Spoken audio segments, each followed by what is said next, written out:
सुप्रभात पिले माने स्वागत करुच्ची तुम मान को आज क्लास को। तो पूर्ववर्ती क्लास रे आमे पढुतिले तुम षष्ठ श्रेणी साहित्य बही एक गद्य जार ना हेउची ओडिसार संस्कृति एवं एही गद्यर लेखिका थिले डॉक्टर चारुबाला महांती। तो आमे पूर्व क्लास रे तार एई गद्यटीर आलोचना रो तीनोटी पर्याय को आलोचना करथिले। शीर्षक अर्थ, लेखिका परिचय जानी, प्रसंग निर्देश करथिबा प्रसंग विषय रे गद्यटे के विषय पढ़ा से संपर्क में जानी। आज आमे तार चतुर्थ पर्याय जहाँ थिला गद्य आलोचना ताकू आरंभ करबा। बुझीगला? तो देख समस्ते बही बाहर कर दियो। तुम साहित्य बही 86 नंबर पृष्ठा। आज आमे कौन करबा ना गद्य आलोचना करबा। गद्यटी को आलोचना करबा। यदि गद्यर प्रथम समस्ते बही देख प्रथम अनुच्छेद को आमे देखिबा ताले प्रथम अनुच्छेद रो आमे जानि परिबा जे एही प्रथम अनुच्छेद रे कोन वर्णना करा जायछि ना भारतीय संस्कृतिर आध्यात्मिकता, भारतीय संस्कृतिर आधार हेउछि हार आध्यात्मिकता, एही संपर्क रे आलोचना करा जायछि। तो प्रथम अनुच्छेद रे आमे जानिबा भारतीय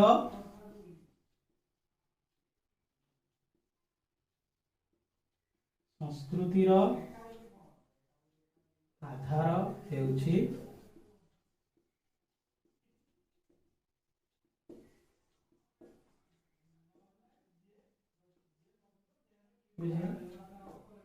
जानिबा कौन। देख समस्ते बही देख भारतर सभ्यता खूब प्राचीन, जुगे जुगे केते मुनि ऋषि महापुरुष ए माटी जन्म ग्रहण करी यार संस्कृति को परिपुष्ट करिछ।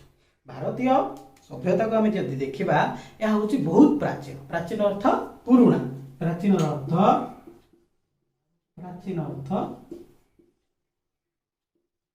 पुराणा।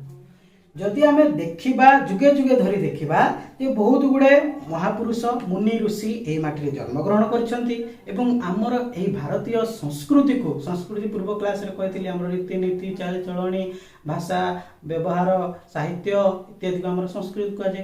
तो ये जो भारत माटी जो महापुरुष मैंने जन्म ग्रहण कर संस्कृति को परिपुष्ट कर। तो परिपुष्ट अर्थ लिखिदबा। परिपुष्ट अर्थ परिवर्धित।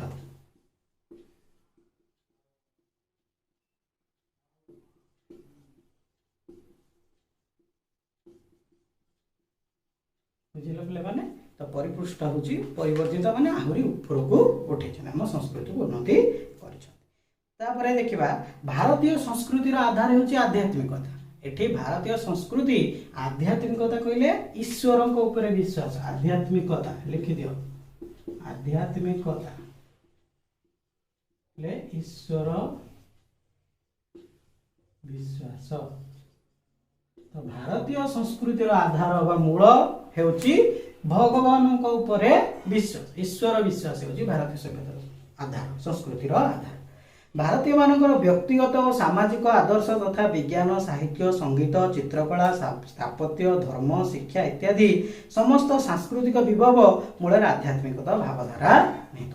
आमे जदि देखिबा आमर विज्ञान हो, भारतीय लोक मानकर विज्ञान हो, भाषा हो, साहित्य हो, आचार हो, व्यवहार हो, वेश पोशाक एवं कला संस्कृति कला भास्कर्य इत्यादि जहाँ को आम देखा सबु किछिर मूल आध्यात्मिकता लुचि रही। समस्ते ईश्वर को विश्वास करी, ईश्वर को ग्रहण करी, ईश्वर सत्ता को ग्रहण करी ये सब जिनिस गुड़ी को आपणे नहीं।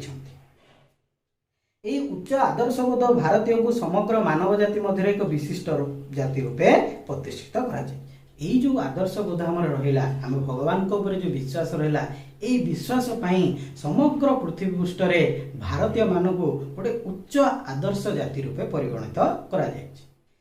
आम ओडिशार संस्कृति ए महान भारतीय संस्कृतिर एक अविच्छेद्य अंग। आम ओडिशार संस्कृति जेहेतु आम भारत आम देश मध्य आम राज्यटी अच्छी तेणु आमर भारतर संस्कृति आमर ओडिशार संस्कृति, अर्थात आम ओडिशार संस्कृति आम भारतीय संस्कृति गोटे अंश। बुझे ना? अविच्छेद्य माने जहाँ को अलग करा जाय परिबो,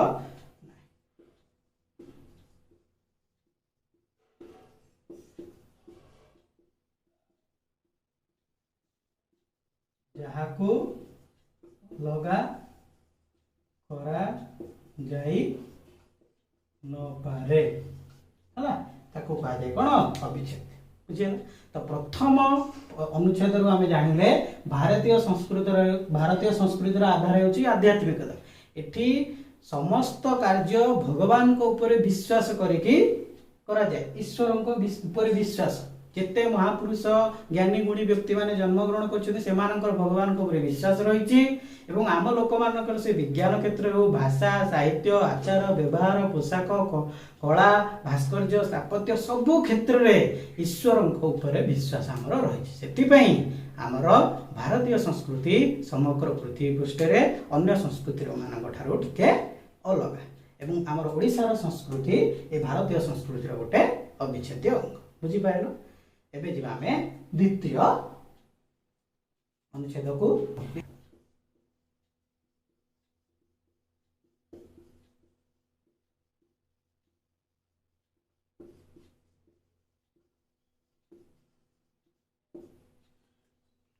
द्वितीय अनुच्छेदटी देख, सामाजिक जीवनर परंपरा आदर्श रीतिनीति को आमे संस्कृति बोली कहिथाउ। संस्कृति बोली का कहिथाउ ना सामाजिक जीवनर परंपरा, नीति, आदर्श, रीतिनीति को आमे संस्कृति कहिथाउ। तो परंपरा अर्थ होची चलणी।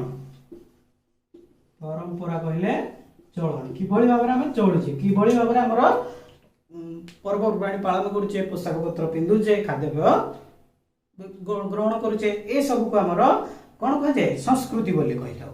जो जातिर आदर्श, चिंताधारा, ज्ञान, सृजनी शक्ति और आत्मविश्वास जेते विस्तृत से जातिर संस्कृति सेते उन्नत।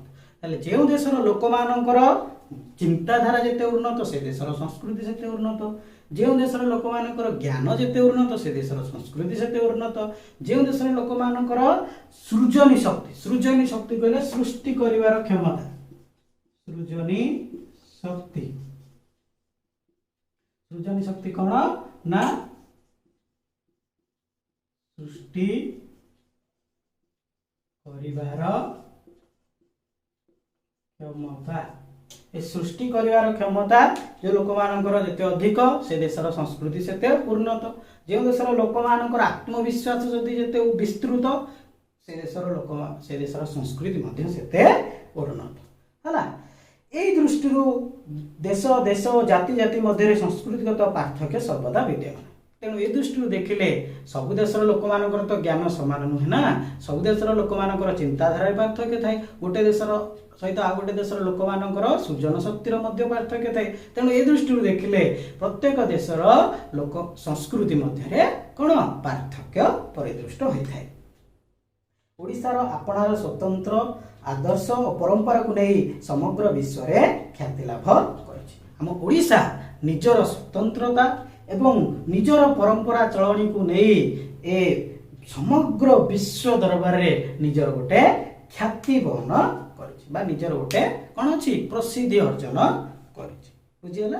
द्वितीयत होला सामाजिक परंपरा अर्थात लोक मानकर सामाजिक चलन, जोठी लोक मानकर समाज रे लोक मानकर ज्ञान अधिक, सेमानकर चिंताधारा उन्नत, सेमानकर सृजन शक्तिर क्षमता अछि, सेमानकर आत्मविश्वास अछि, से देशर बा से अंचलर संस्कृति होछि सेते उन्नत। ए दृष्टि देखिले देश मध्य लोक बा संस्कृतिर पार्थक्य देखा देते। एवं हमर भारतीय संस्कृति को देखिबा एवं जदि हमर ओडिशार संस्कृति को देखिबा, ओडिशार संस्कृतिर स्वतंत्र, ओडिशार लोक मानकर चिंताधारा और ज्ञान, सेमानकर सृजन शक्ति को नहीं सेमाने विश्व दरबार रे आज परिचित होइछन। बुझी पारिलो? ये थिला हमर द्वितीय अनुच्छेद। तापर आमे जिबा तृतीय अनुच्छेद को।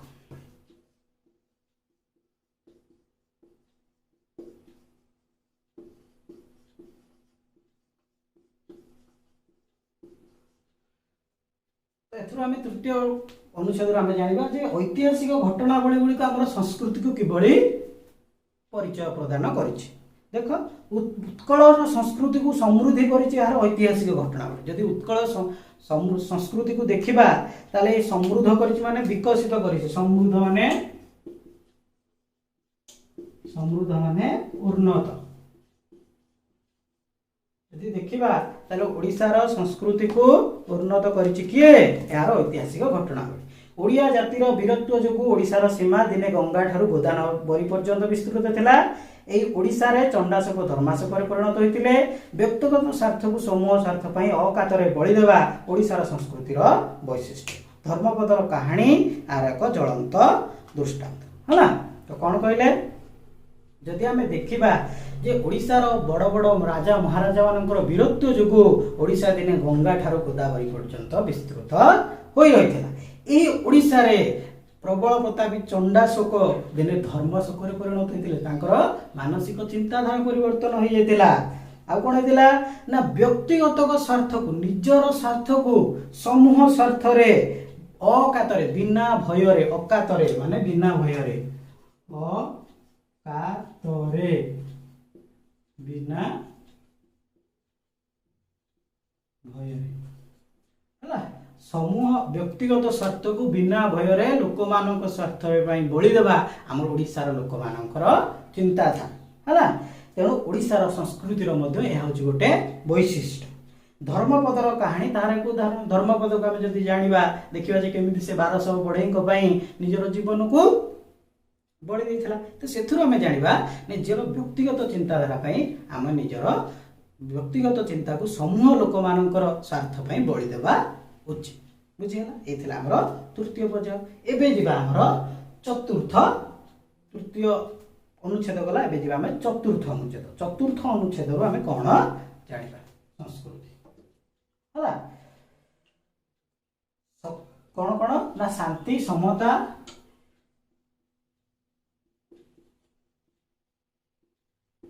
शांति समता और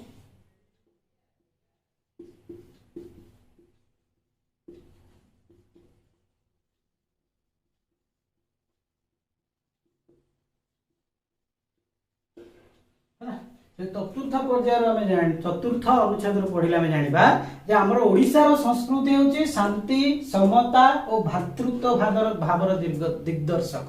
आम संस्कृति अच्छी आम सब शांति प्रिय लोक समता समस्त को समान भाव में देखो भातृत्व समस्त को निज परिवार बोली भावी था। देख अनुच्छेद कौन कही जे समग्र वसुधा को गोटे कुटुंब वसुधा अर्थ पृथ्वी कुटुंब अर्थ परिवार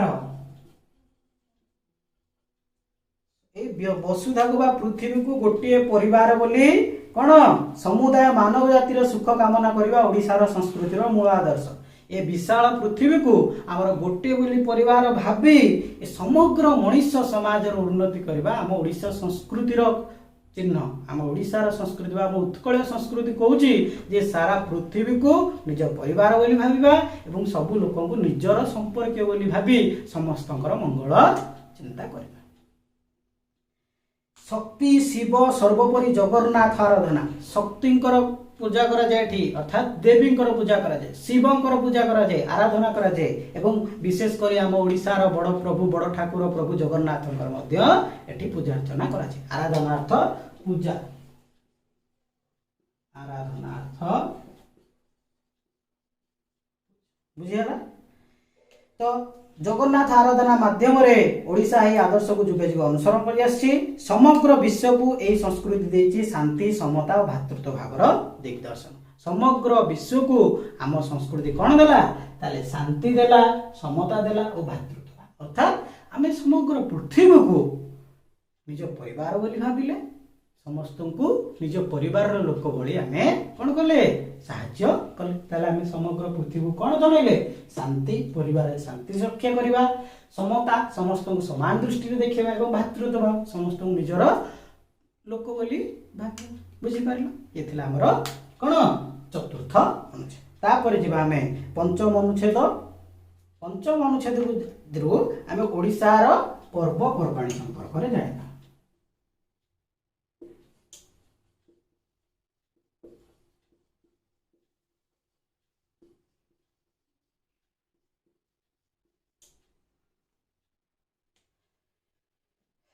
ओडिशार पर्वपर्वाणी देख ओडिशार संस्कृति और लोकचार में पर्वपर्वाणी एक गुरुत्वपूर्ण स्थान अच्छी। आनंद उत्सव पर ओडिया माने वर्षकर केतेक निर्दिष्ट दिन में नाना पूजा ओषा व्रत पालन करते। आम ओडिशा जानिछ 12 मासरे 13 पर्व ओडिया माने पालन कर विभिन्न ओषा व्रत पर्व पालन करा जाए। आमर खुदुरुकुणी ओषा हो, बड़ ओषा हो, कार्तिक पूर्णिमा हो, सबु किछि एबे आमर जो जाइछे अक्षय तृतीया हो, सबु किछि पर्वपर्वाणी आम पालन करूँ। से रज पर्व हो, चंदन यात्रा हो, सबु किछि आम कौन करुचे अति आनंद उत्साह सहित पालन करुचे।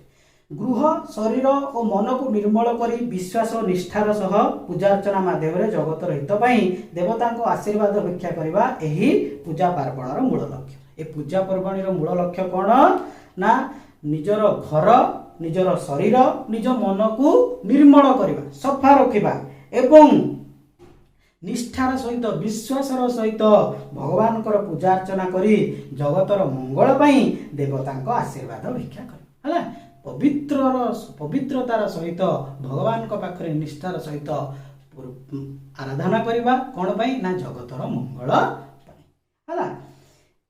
यह द्वारा सत्य, दया, निष्ठा, पवित्रता आदि गुणर विकास घटे। यह करने द्वारा आमर कौन हुए मन में सत्यतार विकास घटे, पवित्रतार विकास घटे। आ कौन हुए ना मन में दया भाव सृष्टि हुए, निष्ठा भाव आमर बढ़ी थाए एवं समाज रे परस्पर मध्य आमर मित्रता भावटा आहरी बढ़े।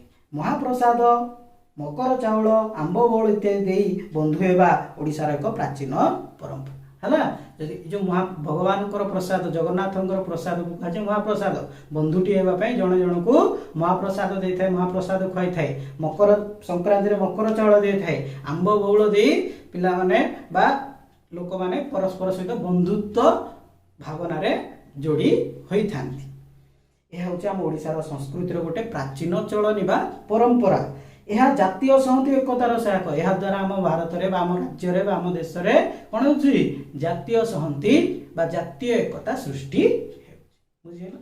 तो चतुर्थ पंचम अनुच्छेद आम जानिले कि ओडिशार लोक मैंने जो पर्वपर्वाणी पालन कर पर्वपर्वाणी पालन कर मुख्य उद्देश्य कौन ना ठाकुर पाखरे अति पवित्रतार सहित निष्ठार भावना सहित आम आराधना करवा जे प्रभु ए जगतर मंगल जहाँफल आम मन में शांत भावना, मन में भातृत्व भावना, मन में निष्ठा, मन में प्रेम भावना जागृत होता है। आ कौन हुए एवं आम ओडिशार संस्कृतिर परंपरार गोटे परिचय अच्छी जे जुगे जुगे धरी लोक मैंने भगवान महाप्रसाद दे मकर चाउल दे आंब बौल दे परस्पर मध्य बंधुत्व स्थापन करती।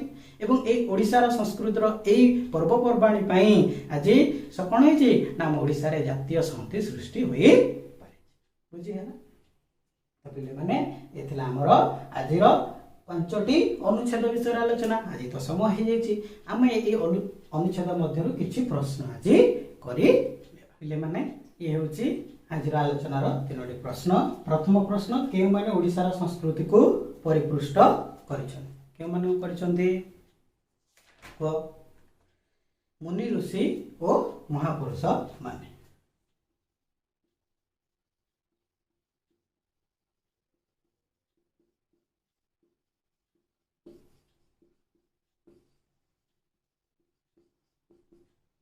मुनि ऋषि और महापुरुष माने ओडिशार संस्कृति को परिपुष्ट करछन।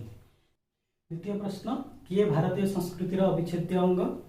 हमर ओडिशार संस्कृति होछि भारतीय संस्कृतिर अविच्छेद्य अंग।